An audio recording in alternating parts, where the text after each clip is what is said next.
Welcome to the market money magnet guys. आज यहाँ इस वीडियो में हम बात करने वाले हैं एक ऐसे स्टॉक के बारे में जिसका स्टॉक प्राइस तो आपको 250 रुपीज़ के आसपास देखने को मिलेगा आज, लेकिन इसका रियल वैल्यूएशन जो है 2500 का देखने को मिलता है। अब आप सोचेंगे कैसे, तो हम ये आपको डेफिनेटली आगे बताएंगे कि ये 2500 का स्टॉक 250 का यानी 2500 वैल्यूएशन का स्टॉक 250 में कैसे मिल रहा है। तो यहाँ पे एक चीज़ तो है, आपको 2500 का स्टॉक 250 में मिल रहा है। सेकेंड एंड मोस्ट इंपॉर्टेंट चीज़, आप शॉक हो जाएंगे इसका क्लाइंट बेस देख के।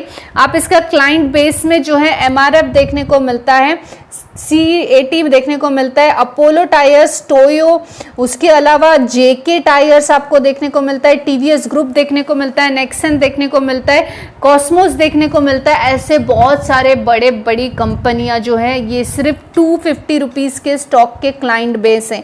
Isn't it shock? ये डेफिनेटली शॉकिंग बात है कि एक 250 रुपीज़ का स्टॉक और इतना बड़ा क्लाइंट बेस इसका हो सकता है। तो हाँ, हो सकता है। अब अगर हम बात करें कि ये करता क्या है, तो ये प्रोडक्शन करता है कार्बन ब्लैक का, साथ ही साथ केमिकल और जनरेशन ऑफ इलेक्ट्रिसिटी का। अब इन तीनों में से जो कार्बन ब्लैक है, ये कार्बन ब्लैक जो उसका प्रोडक्शन है, ये प्रोडक्शन में ये इंडिया का लार्जेस्ट और वर्ल्ड का 7th लार्जेस्ट कंपनी देखने को मिलती है।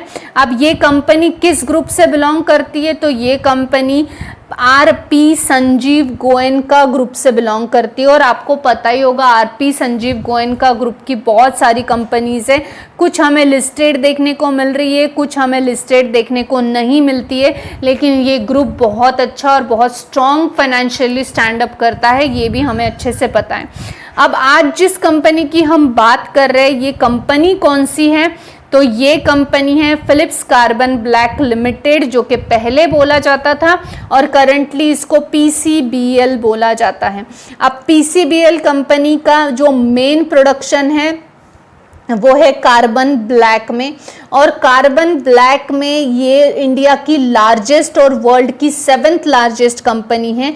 इसके करीबन 5 प्लांट हमें इंडिया में देखने को मिलते हैं और 50+ प्लांट्स हमें इसके इंटरनेशनल लेवल पर देखने को मिलते हैं। यानी इंटरनेशनल प्रेजेंस अगर हम देखें तो 50 से ज़्यादा कंट्रीज में इसका प्रेजेंस है, जैसे कि USA में, अफ्रीका में, मिडल ईस्ट में, यूरोप में, एशिया में, ऐसे हमें 50+ कंट्रीज में इसका प्रेजेंस देखने को मिलता है। और PCBL जो है ये करीबन 5 ओन ब्रांड इनके देखने को मिलते हैं, ओरिएंट ब्लैक, कार्बोनेक्स, रॉयल ब्लैक, इस तरह के 5 इनके जो है सेल्फ ब्रांड्स भी देखने को मिलते हैं। अब PCBL का अगर हम थोड़ा सा रेवेन्यू देखें तो करीबन 92% का रेवेन्यू PCBL जनरेट करता है सिर्फ कार्बन ब्लैक से, 4% करता है पावर से और 4% का रेवेन्यू जनरेट करता है केमिकल से।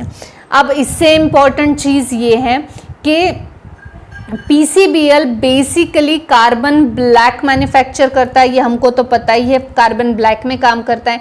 कार्बन ब्लैक यूज़ किस चीज़ में होता है, अगर हम ये बात करें तो कार्बन ब्लैक यूज़ होता है टायर्स में।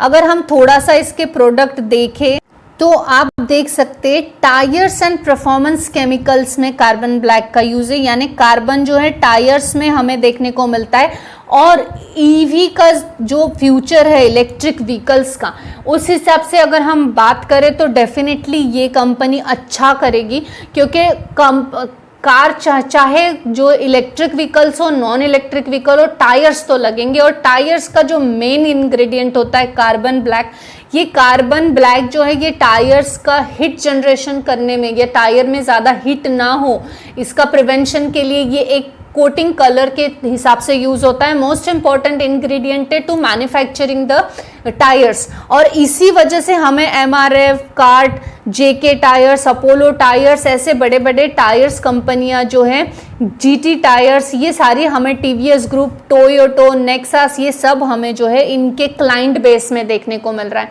क्योंकि जो कार्बन ब्लैक है ये मोस्ट इंपॉर्टेंट इंग्रेडिएंट है for the manufacturing of tyre. और इलेक्ट्रिक व्हीकल का फ्यूचर जितना ओरिएंटेड है उतना ही ओरिएंटेड हमें PCBL का भी जो है फ्यूचर देखने को डेफिनेटली मिलेगा।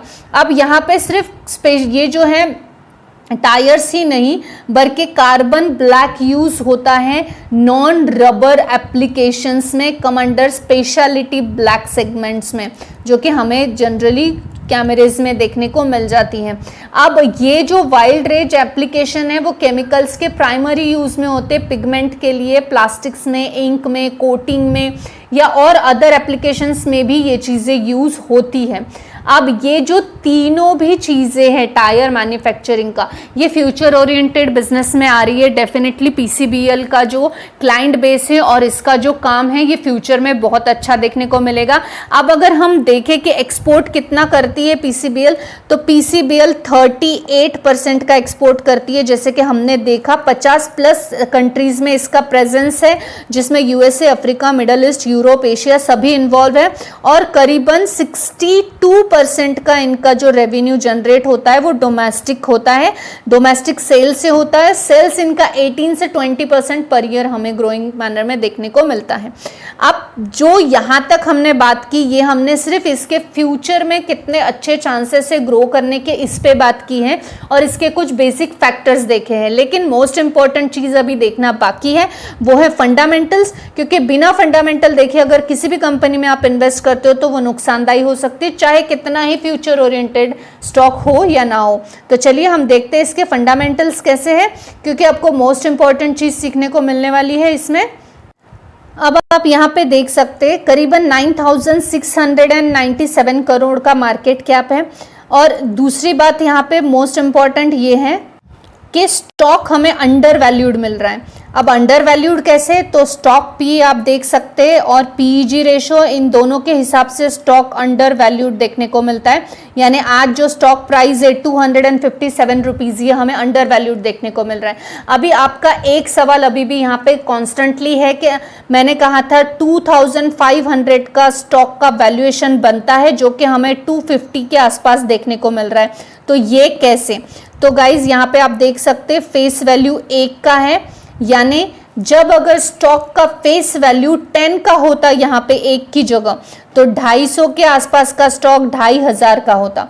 लेकिन कंपनी ने 2018 में एक स्टॉक स्प्लिट लाया था, जिसमें स्टॉक का प्राइस फेस वैल्यू 2 का हुआ था, और 2022 में फिर से एक स्टॉक स्प्लिट आया, जिसके चलते आज स्टॉक प्राइस जो स्टॉक फेस वैल्यू हमें 1 का देखने को मिल रहा है। तो फेस वैल्यू अगर आज 10 का होता तो आपको यही स्टॉक जो आज 257 का मिल रहा है वो 2500 के आसपास देखने को मिलता था। तो यहाँ पे आप ये तो समझ ही गए होंगे कि स्टॉक प्राइस हमें आज जो है अंडर वैल्यूड है, यानी आज 257 भी स्टॉक प्राइस हमें अंडर वैल्यूड ही देखने को मिल रहा है। अर्निंग पर शेयर देखा तो 13 का है, जो कि ठीक है। डिविडेंड यील्ड 2.14% का देखने को मिलता है। कंपनी कंसिस्टेंसी से डिविडेंड देती है, इसका मतलब कंसिस्टेंसी से प्रॉफिट भी जनरेट कर रही है।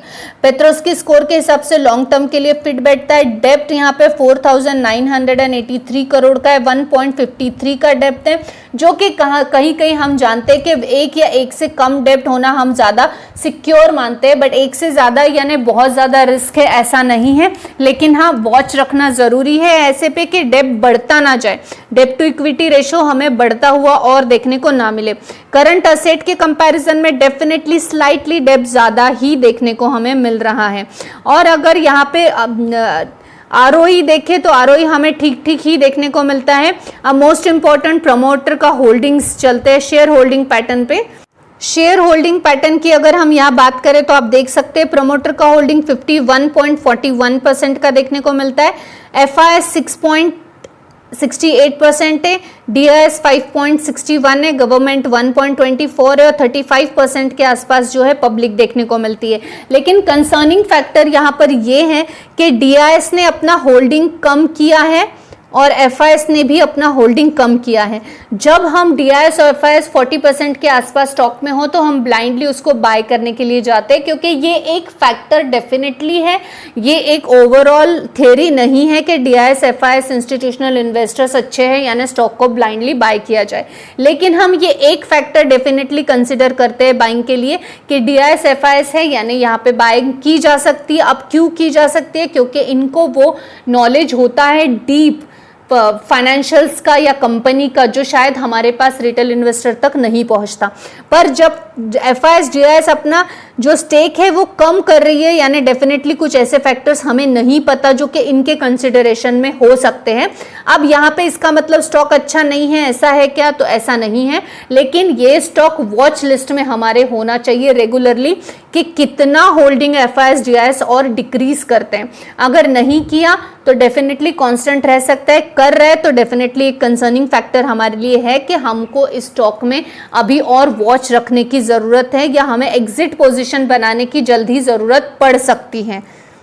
पर जैसे कि मैंने बोला, सिर्फ एक कंसर्निंग फैक्टर ये नहीं है। अब हम अगर PCBL का ओवरऑल एक जिस्ट देखें तो PCBL जो है, ये PCBL एक फास्ट ग्रोइंग कंपनी है, फ्यूचर ओरिएंटेड स्टॉक डेफिनेटली है। अगर हम देखें तो कार्बन ब्लैक में ये इंडिया की लार्जेस्ट कंपनी है। अब कार्बन ब्लैक के साथ साथ ये केमिकल्स में भी काम करती है और इलेक्ट्रिसिटी में भी काम करती है। कम रेवेन्यू जनरेट होता है 4% का, 92% का कार्बन ब्लैक में ही जनरेट होता है। 5 प्लांट इंडिया में है इसके, और 50+ कंट्रीज में इसका प्रेजेंस देखने को मिलता है। क्लाइंट बेस बहुत तगड़ा है, जैसे कि हमें पता है इलेक्ट्रिक व्हीकल्स का भी फ्यूचर बहुत अच्छा है, और टायर्स के बिना कोई भी गाड़ियां चल नहीं सकती है, और टायर्स कार्बन ब्लैक के बिना फॉर्म हो नहीं सकते हैं। तभी तो MRF, CRT, JK tyres, Apollo tyres, TVS group, ये सब टोयोटो या नेक्सास, ये सारे कॉस्मो, ये सब इनके क्लाइंट बेस में हैं। लेकिन फंडामेंटल्स की आते हैं, हम बात करते हैं तो फंडामेंटल्स भी इसके काफी स्ट्रॉन्ग देखने को मिलते हैं। कंपनी का सेल्स ग्रोथ भी ग्रोइंग मैनर में देखने को मिलता है, ऐसा नहीं कि डाउनग्रेड है, फ्लक्चुएट नहीं है। प्रॉफिट कंटिन्यूसली जनरेट कर रही है कंपनी। दूसरी बात, कंटिन्यूसली डिविडेंड दे रही है। तीसरी बात आती है हमारी जो शेयर होल्डिंग पैटर्न है, तो वहाँ पे एक कंसर्निंग फैक्टर डेफिनेटली है कि इंस्टीट्यूशनल इन्वेस्टर्स का जो होल्डिंग है ये कम हुआ है, लेकिन बहुत ज़्यादा कम नहीं है। हमको वॉच रखना चाहिए कि और कितना कम होता है, उसके बाद हम डेफिनेटली एक स्टेप ले सकते हैं इसके ऊपर। लेकिन आज देखा जाओ तो फंडामेंटली काफ़ी स्ट्रॉन्ग कंपनी है। कंपनी का बिजनेस और क्लाइंट बेस बहुत तगड़ा है। 2500 के आसपास का वैल्यूएशन आज ये स्टॉक रख रहा है, लेकिन आज आपको अंडर वैल्यूड मिल रहा है 257 रुपीस के आसपास। अगर हम इसके रिटर्न्स देखें कि कंपनी ने कितने रिटर्न्स बनाकर दिए हैं, तो आप यहाँ देख सकते हैं कि एक साल में कंपनी ने करीबन 59% के रिटर्न बना कर दिए हैं, जो कि कम है। लेकिन अगर 5 साल देखें तो आप 350 के आसपास रिटर्न्स कंपनी ने बना कर दिए हैं। आपका अगर लॉन्ग टर्म का विजन है तो ही इस कंपनी में जाना, शॉर्ट टर्म में आपको ऐसे कोई खास रिटर्न नहीं मिलेंगे। तो ये PCBL जो है, ये कंपनी हमने ओवरऑल यहाँ पे फंडामेंटली चेक की है। अब इसमें बाइंग अपॉर्चुनिटी कब बनती है, तो डेफिनेटली यहाँ पे हम बोल सकते हैं 300 के आसपास ये ट्रेड कर रहा था, जो कि अभी करेक्शन में 250 के आसपास मिल रहा है। तो ये एक बाइंग अपॉर्चुनिटी डेफिनेटली है, क्योंकि कंपनी जब अपने हाई पे होती है तब बाय नहीं करना होता है, थोड़ा बहुत करेक्शन दिखाया तब बाय करना है, ताकि फिर उस हाई को क्रॉस करेगी तो वो ऊपर ही जाएगी। तो डेफिनेटली इस वक्त इसको बाय किया जा सकता है।